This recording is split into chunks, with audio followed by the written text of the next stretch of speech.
Hi guys, so for today's ganap nga, samahan nyo ako na mamalengke dito sa pinupuntahan ko supermarket. At kahit malayo ito, napakasulit naman kasi mura talaga. Pero nagkataon hindi pa ako nakakain ng lunch kaya ito pumunta muna tayo sa ramenan. Ito yung madalas kong sinishare sa vlog ko na bukod sa murang ramenan napakasarap dito. Pero yun halos tapatan at di kita na lang yung mga ramenan dito. Hahanap ka na lang talaga ng mura saka syempre yung masarap. Golden Week nga pala dito sa Japan kaya late na rin tayo nagigising. At ito nga papakita ko paano mag-order ng ramen. Kasi dito karamihan sa mga ramen shop ay hindi ka natatanungin o hindi ka nalalapitan ng crew kung ano ang orderin mo. Nandito na rin sa loob ang coupon machine kung saan dito ka na mamimili ng kung anong orderin mo. At ito pipiliin natin ng tonkotsu ramen plus karaage plus white rice. 1,000 bill nga pala pinasa ko kaya may sukli pa tayo na 400. Pindutin mo lang yun, ipihit mo lang yung otsuri na kulay green, ibig sabihin yan ay sukli. So ayan yung mukha ng coupon at dito tayo kakain dito sa table na to. Ito rin kasi yung table na madalas namin kinakainan ng mga tropa ko. And ito nga pala yung parang di ko alam kung anong tawag dito.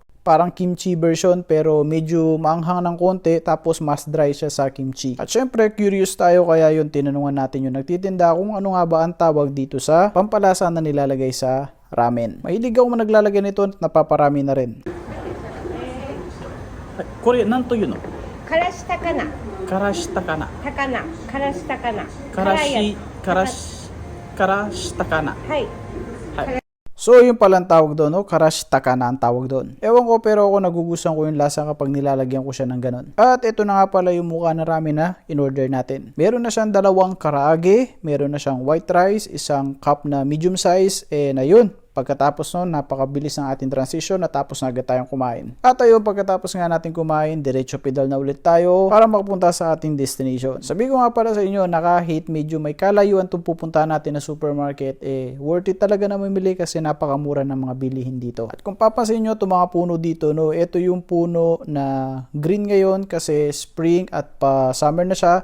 At pagkatapos noon is magkukulay dilaw nito at kapag winter season naman maglalagas na yung mga yan. At ayun madala lang din kasi tayo nakakagawi dito gawa ng medyo may kalayuan tong lugar na to. Siguro mga every 2 weeks ako pumupunta dito sa lugar na to. Tapat nga lang siya na McDonald's kaya yung pag nagkataon na nagutom ka at gusto mong i-treat yung sarili mo, walang problema. Kasi deserve mo yan. So ito na nga yung location. So kung papansin natin yung Boxtown, nandyan na rin yung pinakamalaking second hand store dito na napuntahan ko. Ang tawag ay Second Street. At kung mapapansin ninyo nakailang vlog na ako dito, ang daming bike, ang daming sasakyan. Di ko na nga lang na picturean or di ko na nga lang na videoan yung mga sasakyan. Pero napakarami talagang dumadayo dito gawa ng mura talaga. Ito yung main entrance ng supermarket pero ayun napag-isip ko na pumunta muna ako sa taas, akyat muna tayo kasi pupunta tayo sa Second Street. Dito kasi yung bilihan ng mga second hand na gamit. May mga brand new din dito at mapapawaw ka nga naman talaga dito sa mga gamit dito kasi bukod sa mga branded, may mga pagkakataon talaga na mura pero yun nga lang may mga time din talaga na makikita mo na mahal din yung mga item kaya parang brand new na rin. Katulad dito sa sapatos na nakita ko, ito natipuhan ko talaga to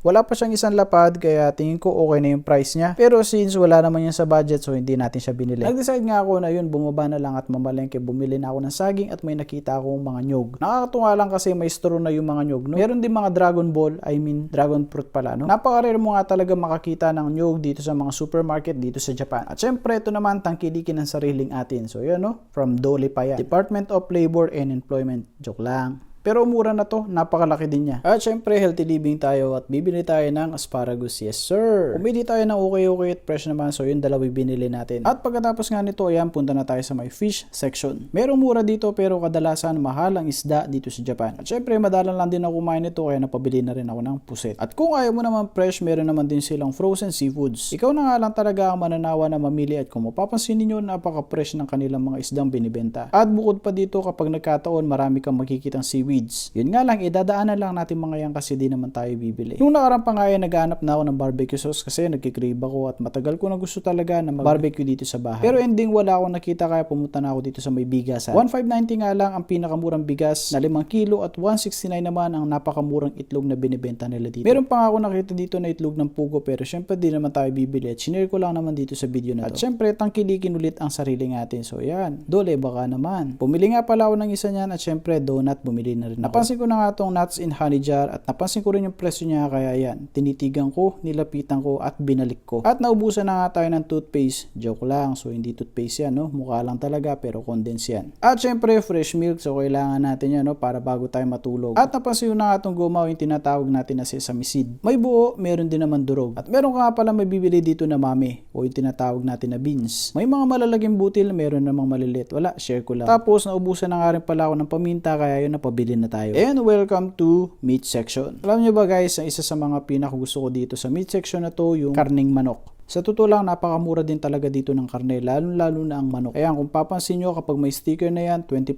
ibig sabihin yan. 20% discount na. Yun din minsan yung nakakatuwa dito sa Japan. Though expect na rin natin na mahal ang mga bilihin dito, pero may mga pagkakataon lalo na kapag paggabi na, ayan, kadalasan 20, 30, 40, 50% ang kanilang bawas o discount sa mga bilihin. At ito ang ating kailangan, syempre protein. Bumili na nga pala ako nito, di ko alam kung ilang kilo to, pero 699 siya, wala pa yung tax. Meron din dito puwit ng manok, pero noong nakarang kasi nakapagluto na ako nito, kaya ayun, di ko na lang inulit. Napakamura lang niya, siguro mga nasa 35 pesos to. At syempre chicken skin nasa 196 yen lang. At dito kayo magugulat talaga, no, yung chicken liver ay nasa 44 yen lang. Ito yung legit at mura talaga. At ito naman yung giniling na karne ng baka. Pwede tayong gumawa ng pati dito, pero kadalasan ang ginagawa ko dito, gisa lang sa may toyo, suka, tomato sauce. At ayun, so napag-isip-isip ko nga pala na kailangan ko na mag-add kasi mga 2 weeks pagkatapos nito, doon pa lang ako ulit babalik dito, kaya yun, napabili na rin ulit ako. Pero nga pala ako nakita ng sausage, pero hindi ako bumibili dito kasi may kamahalan yung sausage nila dito. At syempre hindi mawala kapag pupunta ako sa supermarket na to, ang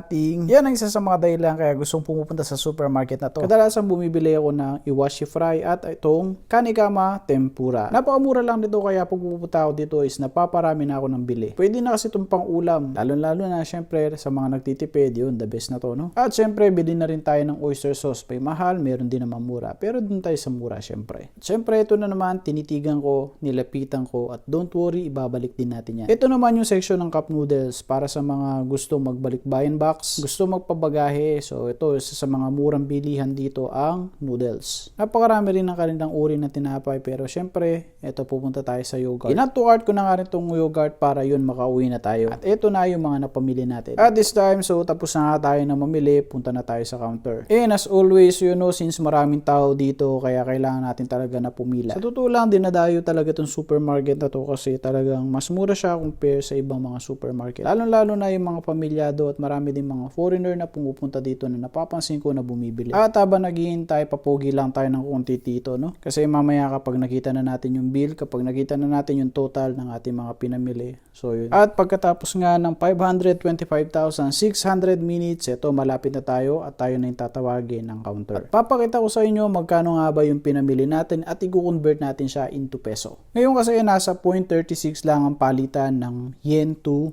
peso. Mura siya compare nung mga nakaraang buwan, kaya mura yung pag-convert natin ngayon ng ating mga pinamili. At pareho yung estimate ko, tingin ko na sa mga 6,000 plus to. Di pa tapos yate na mag-punch, nasa 5,500, 5,900. So yun, ako rin kasi kanina nasa tansya ko, siguro mga nasa 6,000 yung mga pinamili ko. So yun ang total, 6,328 yen. Napakamura pa rin kasi nasa 2,358 pesos lang ang ating pinamili. And eto na nga, no, pumunta na rin tayo dito sa may padala. Gawa na magpapadala tayo.